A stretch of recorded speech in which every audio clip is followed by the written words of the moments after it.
Hello दोस्तों, welcome back to this video. और आज के वीडियो में हम देखेंगे कि वर्चुअल मशीन किस तरीके से क्रिएट की जाती है अजोर पोर्टल के अंदर। और मैं आपको उसका एग्जांपल भी दूंगा जब मैं वर्चुअल मशीन क्रिएट करूंगा कि वर्चुअल मशीन किस तरीके से क्रिएट की जाती है और क्या यूज़ होता है उसका, और वर्चुअलाइजेशन क्या होता है। तो बेसिकली अभी मैं एक लैपटॉप यूज़ कर रहा हूँ जो लेनोवो कंपनी का है। बेसिकली एक हार्डवेयर है वो, और उसके अंदर विंडोज़ का ऑपरेटिंग सिस्टम है, जिसकी वजह से मैंने माइक्रोसॉफ्ट एज ये ब्राउज़र ओपन किया है और उसके ऊपर माइक्रोसॉफ्ट अजोर पोर्टल पे लॉगिन किया है। तो यहाँ पे मुझे अजोर पोर्टल पे लॉगिन करने के लिए एक हार्डवेयर की रिक्वायरमेंट लगी, जो कि लेनोवो का लैपटॉप लगा, उसके अंदर ऑपरेटिंग सिस्टम लगा विंडोज़ का, और फिर उसके अंदर मैं ब्राउज़र यूज़ कर पाया। और उस ब्राउज़र के थ्रू मैं एक वर्चुअल मशीन क्रिएट करने जा रहा हूँ माइक्रोसॉफ्ट पोर्टल पे लॉगिन करके माइक्रोसॉफ्ट अजोर क्लाउड के अंदर। तो जैसे ही वर्चुअल मशीन में क्रिएट करने जाऊंगा तो वर्चुअल मशीन क्रिएट हो जाएगी सिमिलरली जैसा कि मैं एक सिस्टम यूज़ कर रहा हूँ उसी तरीके से।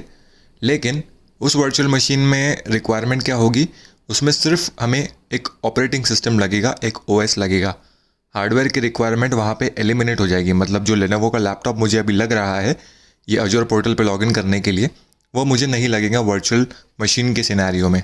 तो चलिए वर्चुअल मशीन क्रिएट करते हैं। जब हम वर्चुअल मशीन क्रिएट करते हैं तो लास्ट वीडियो में भी मैंने बताया था कि सब्सक्रिप्शन और रिसोर्स ग्रुप मैंडेटरी पूछा जाता है।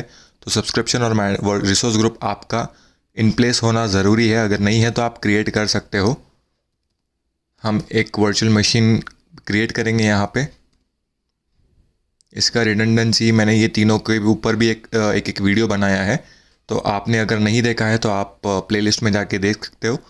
अभी हम इसको no redundancy no infrastructure redundancy पे सिलेक्ट करेंगे, और यहाँ पे उबंटू सर्वर मतलब लिनक्स सर्वर ये ऑटोमेटिकली ले रहा है, लेकिन मैं यहाँ पे उसको विंडोज़ सर्वर सिलेक्ट करूँगा। मैं 2019 डेटा सेंटर ये वर्जन वाला ऑपरेटिंग सिस्टम लेता हूँ जो विंडोज़ का रहेगा। और इसका साइज़, इसका कोर मुझे क्या लेना है, 1V CPU core, 1 GB memory.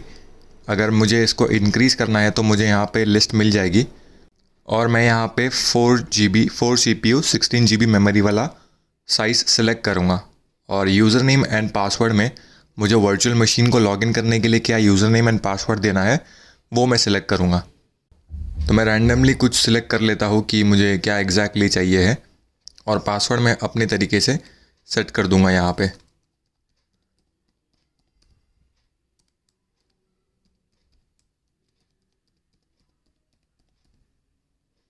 जैसे ही हमने पासवर्ड यहाँ पे सेट किया, यहाँ पे पब्लिक इनबाउंड पोर्ट्स सेलेक्ट करने के लिए बोल रहा है।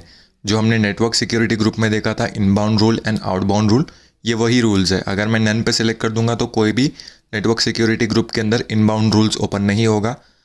तो मैं आपको अभी फ़िलहाल मैं नन रखता हूँ, और नेटवर्क सिक्योरिटी ग्रुप में रूल कैसे ऐड करते हैं ये भी इस लेक्चर में ही बता देता हूँ। नेक्स्ट हम डिस्क पे जाएंगे, तो हमें कौन सी डिस्क कितने साइज़ की सिलेक्ट करनी है वो हम मेंशन कर सकते हैं यहाँ पे। जैसे कि अगर यहाँ पे ओएस डिस्क 127 GB की दिख रही है, तो जो ओएस डिस्क हमारी क्रिएट होंगी, जो सी ड्राइव बेसिकली बोलते हैं, वो हमारी इतने साइज़ की क्रिएट होगी। अगर मैं उसको एक्सटेंड करना चाहूँ तो मैं 1 TB 2 TB पर तक भी जा सकता हूँ, लेकिन फ़िलहाल मैं इसको डिफ़ॉल्ट ही रहने दूँगा। और प्रीमियम SSD या स्टैंडर्ड SSD या स्टैंडर्ड HDD जो भी मुझे सिलेक्ट करना है वो मैं कर लूँगा। Standard HDD non critical uses के लिए काम में आता है, और उसका कॉस्टिंग भी काफ़ी कम होता है। तो मैं फ़िलहाल में ये सिलेक्ट कर लेता हूँ ताकि हमें ज़्यादा चार्ज ना लगे। और जो भी इस डिस्क को मैनेज करने के लिए एन्क्रिप्शन की चाहिए होंगी, वो प्लेटफॉर्म मैनेज की वो ऑटोमेटिकली माइक्रोसॉफ्ट मैनेज कर लेगा। तो प्लेटफॉर्म मैनेज की ही हम सिलेक्ट करते हैं। हमें कोई एडिशनल डिस्क नहीं बनाना है, तो इसलिए हम यहाँ पे उसको ब्लैंक ही रखेंगे और कुछ सिलेक्ट नहीं करेंगे एज इट इज़। उसके बाद वर्चुअल मशीन क्रिएट करने के लिए एक वर्चुअल नेटवर्क भी रिक्वायर होता है। अभी यहाँ पे हमने वर्चुअल नेटवर्क क्रिएट नहीं किया है, लेकिन वर्चुअल मशीन क्रिएट करते वक्त जो हमने रिसोर्स ग्रुप का नाम दिया था वही नाम वो वर्चुअल मशीन में भी, वर्चुअल नेटवर्क में भी ले रहा है, और सिर्फ आगे -vnet लगा ले रहा है। तो अभी फ़िलहाल में जैसे कि हमने वर्चुअल नेटवर्क नहीं क्रिएट किया है, तो हम वर्चुअल मशीन क्रिएट करते वक्त ही वर्चुअल नेटवर्क भी इसका क्रिएट कर देंगे, और सबनेट भी ऑटोमेटिकली सिस्टम के थ्रू ये उठा ले रहा है जो भी उसको स्पेसिफिकली या जो भी उसको कंफर्टेबल लग रहा है। और पब्लिक IP भी हमें मिल जाएगा एक वर्चुअल मशीन के लिए, जिसके थ्रू हम सर्वर पे लॉगिन कर सकते हैं RDP लेके, रिमोट डेस्कटॉप का लॉगिन लेके। और निक नेटवर्क इंटरफेस कार्ड मतलब जो भी सिस्टम या जो भी एक लैपटॉप होता है तो उसके अंदर एक नेटवर्क इंटरफेस कार्ड रहता है जो आपका नेटवर्किंग कम्युनिकेट करता है आपके आगे के राउटर को या फिर जो भी नेटवर्किंग इंटरफेसेस रहते हैं उसको। तो हर सिस्टम में, हर सर्वर में या हर सिस्टम में एक नेटवर्क इंटरफेस कार्ड होता ही है। और पब्लिक इनबाउंड पोर्ट्स हमने जैसे कि नन किया था, जो हम बाद में उसको क्रिएट करने वाले, तो अभी फ़िलहाल के लिए उसको नन पे ही रखते हैं और आगे बढ़ते हैं डायरेक्टली मैनेजमेंट पे। यहाँ भी हमें कुछ चेंजेस नहीं करने हैं, मॉनिटरिंग में भी हमें कुछ चेंजेस नहीं करने हैं। जैसा माइक्रोसॉफ्ट ने ऑलरेडी सिस्टम स्पेसिफिक दिया है हम वैसे ही मेंशन रखेंगे। एडवांस में भी हमें स्पेसिफिकली कुछ मेंशन नहीं करना है, टैग्स भी हम खाली ही छोड़ देंगे। और रिव्यू प्लस, अभी रिव्यू प्लस क्रिएट पे क्लिक करने के बाद ये उसका वैलिडेशन चेक करेगा और वैलिडेशन चेक करने के बाद हम वर्चुअल मशीन क्रिएट कर सकते हैं। हमारा जैसे ही वैलिडेशन चेक पूरा हो जाता है हमें क्रिएट का ऑप्शन मिल जाएगा। जैसे ही क्रिएट पे क्लिक करेंगे वर्चुअल मशीन डिप्लॉय होना स्टार्ट हो जाएगी और यहाँ पे हमें कॉस्टिंग भी दिख रहा है कि 29.5290 INR पर आवर हमें चार्ज होगा इस वर्चुअल मशीन के लिए जो हमने सिलेक्ट किया है। वर्चुअल मशीन डिप्लॉय होने के लिए कुछ टाइम लगता है, तो जितना टाइम लग सकता है उतना हमें वेट करना पड़ेगा और डिप्लॉयमेंट के जो प्रोसेस होता है उसके लिए हमें वेट करना होता है। हमारी वर्चुअल मशीन यहाँ पे क्रिएट हो गई है, तो जैसे ही हम गो टू रिसोर्स पे क्लिक करेंगे हमें वर्चुअल मशीन का एक इंटरफेस दिखाई देगा। जब भी वर्चुअल मशीन आप क्रिएट करते हो अजोर पोर्टल के अंदर, तो इस तरीके का अजोर पोर्टल के अंदर इंटरफेस दिखता है वर्चुअल मशीन की सर्विस के अंदर। तो यहाँ पे कई सारे ऑप्शंस होते हैं, वो हम धीरे धीरे करके समझने की कोशिश करेंगे आने वाले वीडियोज़ में।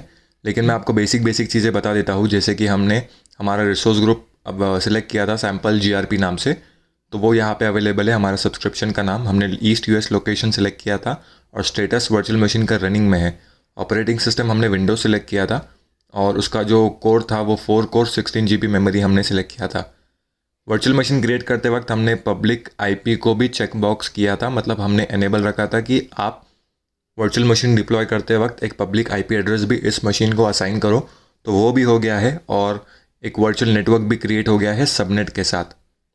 यहाँ पे उसको प्राइवेट IP मिल गया है और जो पब्लिक IP हमने सेलेक्ट किया था वो भी वर्चुअल मशीन को मिल गया है। अभी वर्चुअल मशीन को लॉगिन किस तरीके से करेंगे हम, तो एक सबसे बेसिक एग्जांपल है, हम इसका RDP लेंगे, रिमोट डेस्कटॉप लेंगे हम। हर विंडोज़ सिस्टम में रिमोट डेस्कटॉप ये जो टूल है ये ऑलरेडी अवेलेबल होता है, अगर नहीं है तो आप इंस्टॉल भी कर सकते हो इसको। अब इसको लॉगिन करने के लिए आपको पहले आपका public IP address, computer name यहाँ पे मेंशन करना होता है कनेक्ट करने के लिए। जब आप पब्लिक IP एड्रेस यहाँ पे मेंशन करते हो और कनेक्ट पे क्लिक करते हो तो आपको क्रेडेंशियल्स के लिए पूछेगा वो। अभी हो सकता है कि हमें क्रेडेंशियल्स पूछने के पहले वो शायद कुछ एरर दे दे। इसका रीज़न ये है कि हमने अभी तक नेटवर्क सिक्योरिटी ग्रुप में एक रूल ऐड नहीं किया है जो कि हमारे 3389 पोर्ट को ओपन करेगा, जिसकी वजह से हम पब्लिकली इस मशीन का एक्सेस ले सकते हैं। तो वो किस तरीके से होगा वो मैं आपको बताता हूँ। यहाँ पे हमारे नेटवर्क सिक्योरिटी ग्रुप आ गया है। नेटवर्क सिक्योरिटी ग्रुप के अंदर 3 inbound 3 outbound rules by default Microsoft की तरफ से क्रिएट होते हैं।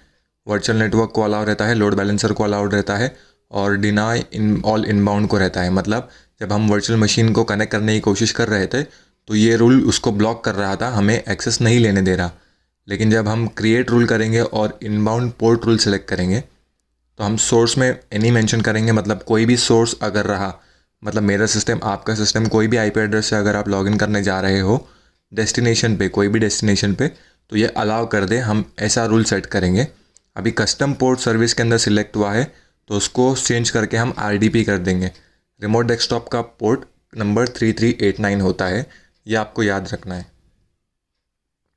और यहाँ पे हम अलाउ पे सिलेक्ट कर देंगे और प्रायोरिटी 100 ही रहने देंगे बाय डिफ़ॉल्ट। अब यहाँ पे उसने ऑलरेडी नेम रखा है उसका, लेकिन हम इसको चेंज भी कर सकते हैं। और जैसे ही मैं इसको ऐड कर दूंगा, ये कुछ टाइम लेगा ऐड होने के लिए और उसके बाद हमें एक्सेस दे देगा रिमोट डेस्कटॉप का इस सर्वर के लिए। अभी हमने नेटवर्क सिक्योरिटी ग्रुप में रूल ऐड कर दिया है, तो अभी हम ट्राई करते हैं कि हमें एक्सेस मिल पा रहा है या नहीं। तो जैसे ही हमने रूल ऐड किया वैसे ही हमें ये अलाउ कर रहा है अभी RDP लेने के लिए। यूज़र नेम मैंने ऑलरेडी एंटर कर दिया है, मैं बस जो वर्चुअल मशीन बनाते वक्त मैंने यूज़र नेम और पासवर्ड सेट किया था वो डिटेल्स मैं यहाँ पे मेंशन कर दूँगा। ये पे क्लिक कर दूँगा तो मुझे एक ऑप्शन मिलेगा सर्टिफिकेट अलाउ करने के लिए, तो मैं इसको येस कर दूँगा। और यस करने के बाद हमें सर्वर का एक्सेस मिल जाएगा, मतलब सर्वर का रिमोट एक्सेस हमें मिल जाएगा और वो दिखेगा कुछ इस तरीके से। अभी एक मशीन जो हमारी लैपटॉप थी, लैपटॉप के अंदर हमने एक अजूर पोर्टल पे लॉगिन किया था जो कि एक फ़िज़िकल डिवाइस था। अजूर पोर्टल के थ्रू हमने और एक सर्वर स्पिन अप किया या डिप्लॉय किया अजूर पोर्टल के अंदर, और एक मशीन के अंदर भी हमने और एक मशीन डिप्लॉय करके उसका एक्सेस ले पा रहे हैं। तो इसको ही वर्चुअलाइजेशन बोलते हैं, मतलब जहाँ पे हार्डवेयर एलिमिनेट हो जाता है और सब कुछ वर्चुअली एक्सेस हो पाता है। अब ये सेम मशीन उसी तरीके से है जैसे कि मेरा विंडोज़ ऑपरेटिंग सिस्टम मेरे लैपटॉप पे काम कर रहा था, और इसकी फंक्शनैलिटी भी सेम उसी तरीके से है। तो उम्मीद करता हूँ आपको ये चीज़ें समझ आई होगी। अगर आपको कुछ डाउट है तो आप कमेंट सेक्शन में भी मेंशन कर सकते हो। Thank you very much.